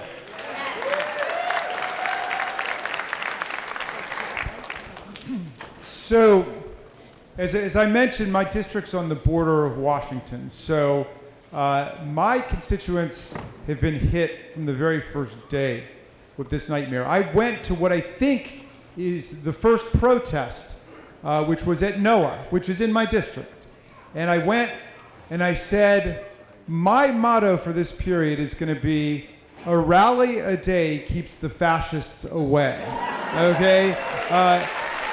And so that sense of fight that we all understand we need, I've felt from the very beginning of this. In terms of the Democratic Party, it's always hard to be the out party. The in party, and this is even before we get to a period of authoritarianism, the in party has a president who everybody follows. We have a lot of great leaders. And Cory Booker's doing his thing. My friend Chris Van Hollen from Maryland just flew to El Salvador. Like Jared says, AOC and Bernie have been out there,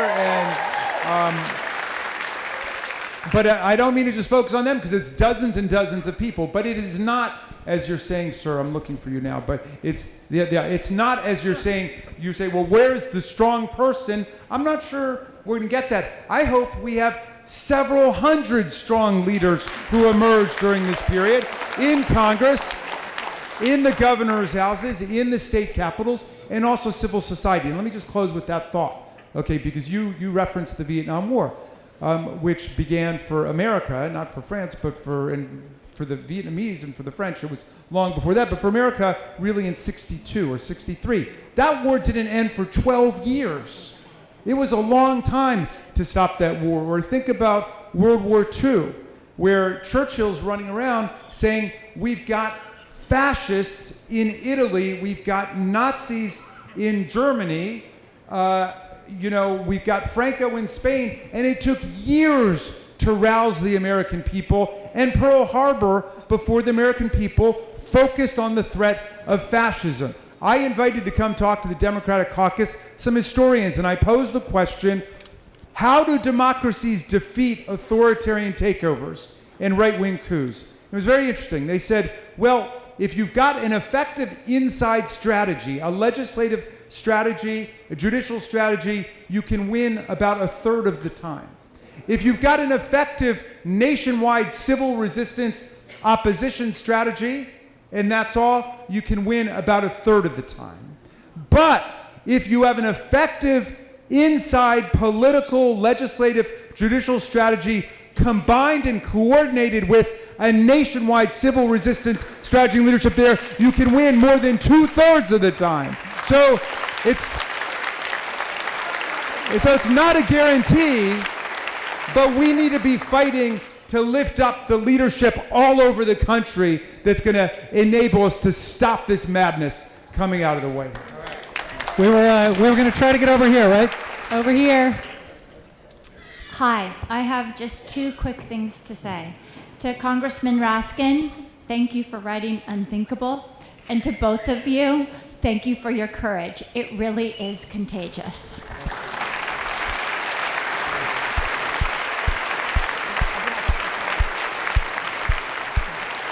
Thank you. And everyone should buy Jamie's book. Okay. We're trying to get there. Okay, go get let's the get a students. microphone Is that over the there, Gabby. students over there? Please go get the students. All right, we'll Okay. come to you right after. Yeah. Over and here. then we're getting okay? down to the last couple questions. Okay. Hello, Mr. Raskin and Mr. Huffman. My name is Dr. Maria Michael. Ya'ate Washte.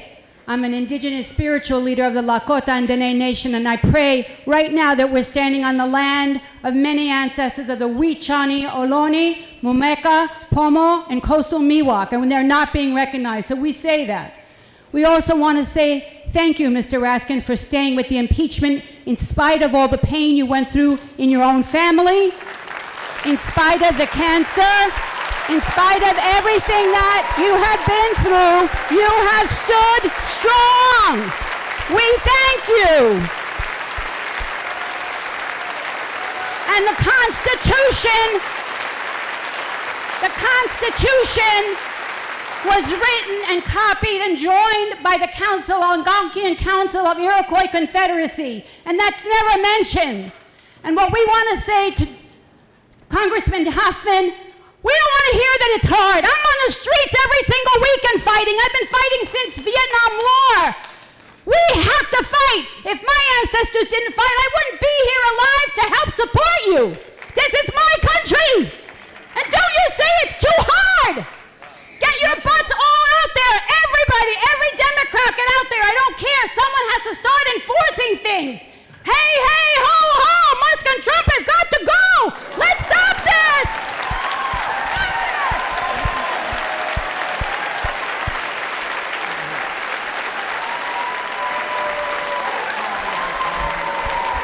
Thank you. Hi, my name is Jane, and I am an executive member of Common Good. We're kind of a new group on campus for political advocacy. You guys have been saying, specifically, Congressman Huffman, you said, my ears are open. And so I'm wondering, how can student advocacy groups best communicate with local leaders and representatives to change? Because I have emailed your office before recently, and I'm having a hard time getting anywhere. And so I'm just curious how we can, as students, organize these rallies to have, one rally a day keeps the fascists away. Yeah, look, thank you.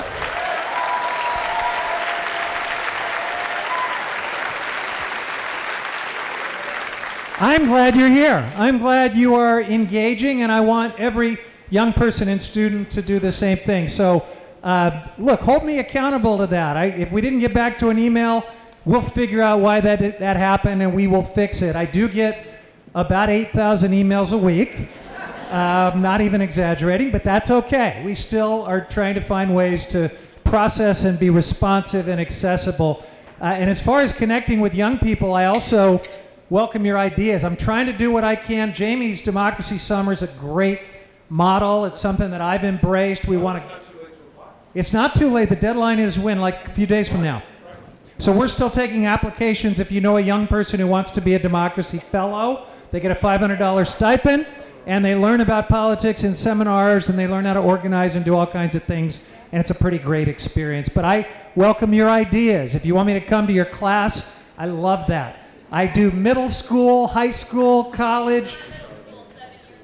I know. I love it. And I had a little middle school town hall just this week at Del Mar Middle School in Tiburon, and it was like I was talking to college level folks. It was really awesome, and I want to do more of it. Okay, we're down to our last two questions. This one right here, and then that one. Congress people, thank you so much for being here. My name is Marcus Arana, and I am a transgender American. I am female to male, transitioned 30 years ago, so let me tell you how these imperial edicts are affecting me. After May 7th, I won't be able to fly anywhere because I can't get a real ID, because my birth certificate won't be changed because I'm from the state of Alaska.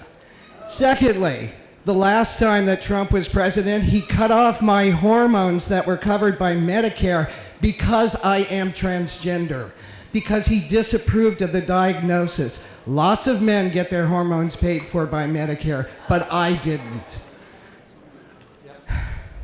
What I want you to do is I want you to work with my niece Latifah Simon and tell her that Uncle Marcus sent you. I will. And I want you to think about a body sovereignty bill that allows all people the right to choose to do to their bodies what they want to do to their bodies.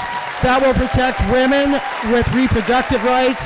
That will protect people who want to have in vitro. And that will protect people like me. Thank you. You're here. Hey, thank you. Thank you for being here. You are welcome here, and believe me, Jamie Raskin and I are appalled by the way the trans community has been singled out and vilified and targeted with all of these crazy policies. So there was a little bit of good news today, a court decision that said that, at least as it relates to passports, I'm not sure it applies to other forms of ID, they cannot do that to you. And so it's, we will support that litigation. We will push back against bigots that we serve with in the Congress, and we will try to make sure that you're treated as a human being with all of the same rights and civil rights as the rest of us.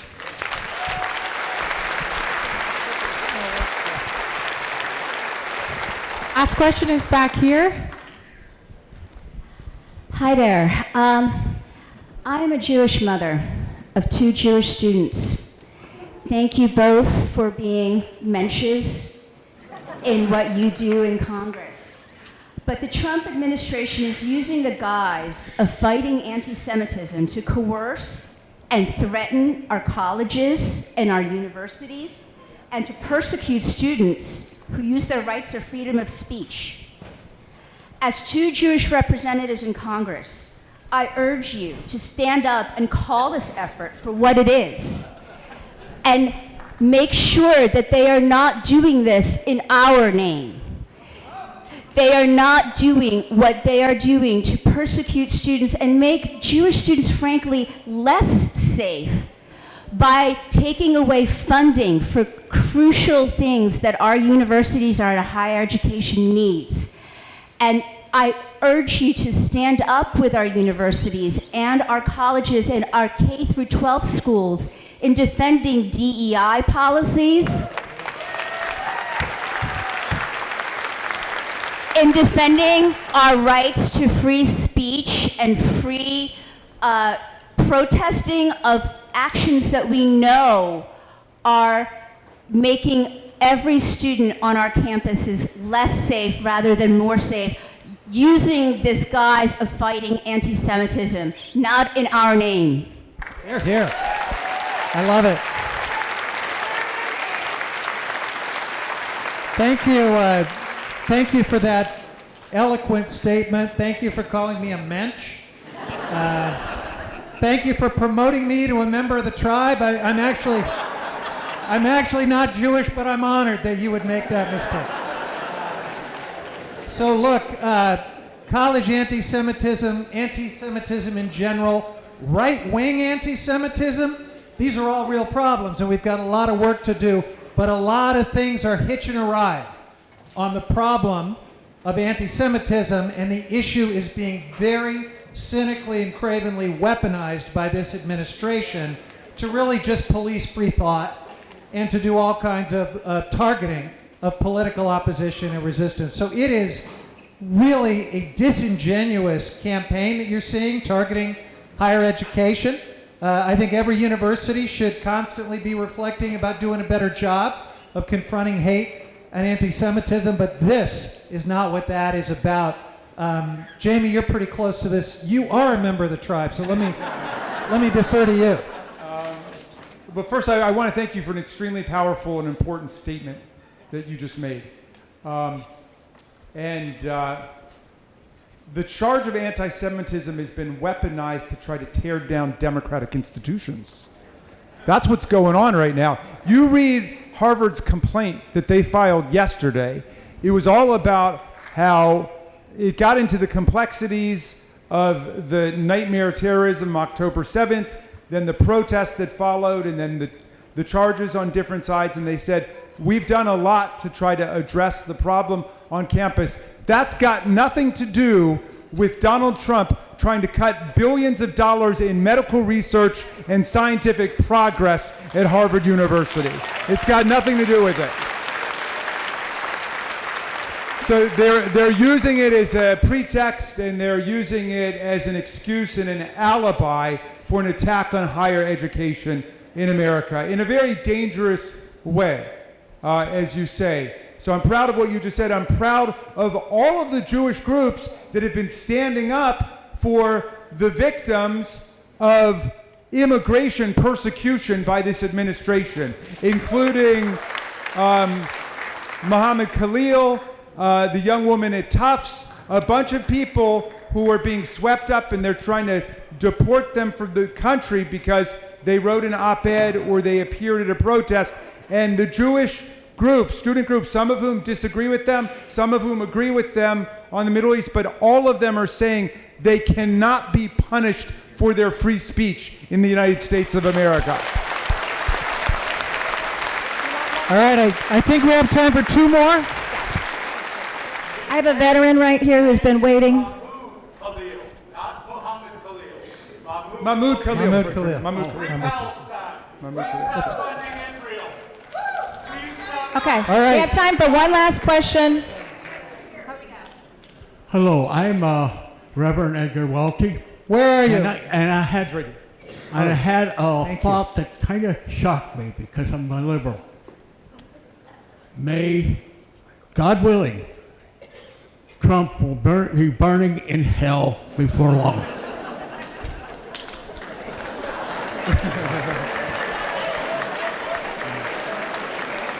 Well, you know, I know that I know that Jared is somewhat of a fan of Ronald Reagan Jr., who speaks for what's the name of his group? The Freedom from Religion Foundation. The Freedom from Religion Foundation, and when he goes on TV, he says Ronald Reagan Jr., atheist, not afraid of burning in hell. I don't know exactly why Donald Trump doesn't experience that same fear, but evidently he does not. But thank you for your service to the United States of America in this life. So. Last one. I think we're at the last one. question. Thank you so much. What a privilege to stand in this room where truth is being spoken. When I was an undergraduate at Columbia, I learned the quote, I think it is, Malcolm X said, "I'm for truth, whoever tells it." And I also want to echo Honorable Jamie Raskin, closing impeachment remarks, quoting Dar Williams. I'm wearing a Dar Williams t-shirt with whom I grew up, saying, sometimes truth looks like a second chance. So here's to our truth, the truth of our democracy. And thank you for everything you're doing. And could you please also stand on the Capitol steps with about 48 other friends every other week and say, this is what we're doing, this is what is happening, and this is what you can do. And that leads me to my final question. These pink sneakers traveled to 2,460 doors in the 107 days that Kamala and Tim are running in 6 swing states on 9 trips. Before that, I went to Central District 22 in the rain for Rudy Salas. I have done everything one person can do, and all of us want things to do. We're going to protest, but what else can we do? Can you go on podcasts regularly with Republicans and change their public sentiment? What can we do, please, to change public sentiment? And thank you. All right. Close it. Yeah. Why don't you take it away, Jamie. Thank you for that beautiful statement. Thank you for wearing Dar's words on your T-shirt. I will text her right afterwards and tell her. All right. I'm sorry? Who's in charge here? I don't want to do the wrong thing. They're calling time on us. I'll hang around. I'm a student of the college. Okay. Okay. All right, we're going to squeeze in one last question here. But I will answer your question. I very much want to answer your question. My name is Harry. I'm a student of the adaptive program here. It's the nation's number one program. We do yoga, we do swimming, we do exercise, and it helps a lot of people with really bad situations get better. My classmates asked me, should we be scared if they cut off federal funding for us? All right. I'm going to jump in on that, and then I'm going to pass it over to Jamie. We'll each kind of close us out. But look, I know people are scared. And when you see what's going on with Doge and back in Washington, all of it, there is reason to be afraid. We should be very grateful that we live here in California, where I know that between the College of Marin and our state government and our local community, we are going to do everything we can to maintain our social safety net, to support the disabilities community and everyone else who's going to get caught up in these crazy policies. I will do my best to fight against all of it back in Washington. I know Jamie will too, but we'll do it together with a state and a college and a local community that is absolutely committed to supporting you. I promise you that. Yeah.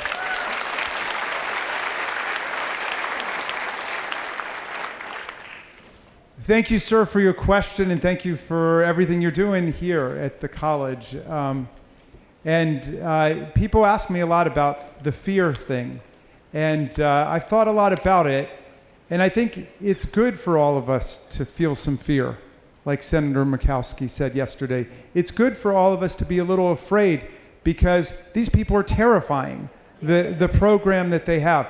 But we can't allow the fear to paralyze us. The fear has got to be a motivation to take action with courage. Fear and courage are not opposites, right? Courage is just feeling the fear and then getting in a group of people and deciding to move forward anyway. That's what courage is, right? So the opposite of courage is cowardice. And those are a lot of our colleagues on the other side of the aisle who they feel the fear, but they're not doing anything about it. Okay? And the people in this room are doing something about it. So tell them they can be a little bit afraid, but the people of California, I'm certain, like the people of Maryland, are going to stick together, and we're going to show that we can have solidarity and community and get through this problem that we have with Donald Trump. So, I just want to say to my friend here, yes, I want to say to my friend here, let's see. Well, when people say to me out on the road, what's the one thing we can do? Tell us the one thing we can do. And if I really have to boil it down to that, I say get in a group that will know what you need to be doing every single day. It might be traveling to a district in Southern California. It might be going to Utah or Nevada. It might be getting on the phone. It might be going down to the post office to defend the post office. It might be going to the Social Security office to defend the Social Security office. It might be registering everybody to vote for the next 40 hours. We don't know on any particular day. It might be going to a courthouse.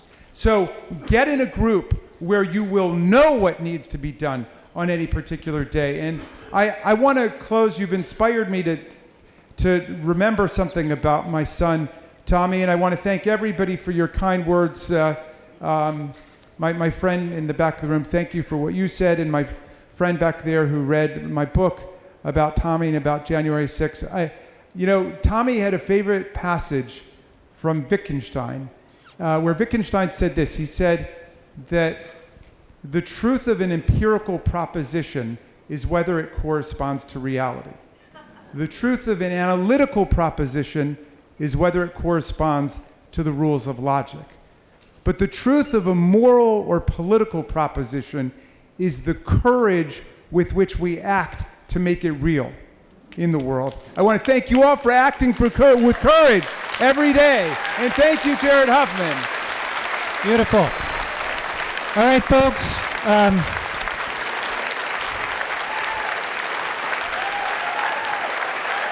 Thank you all. Jamie Raskin, thank you.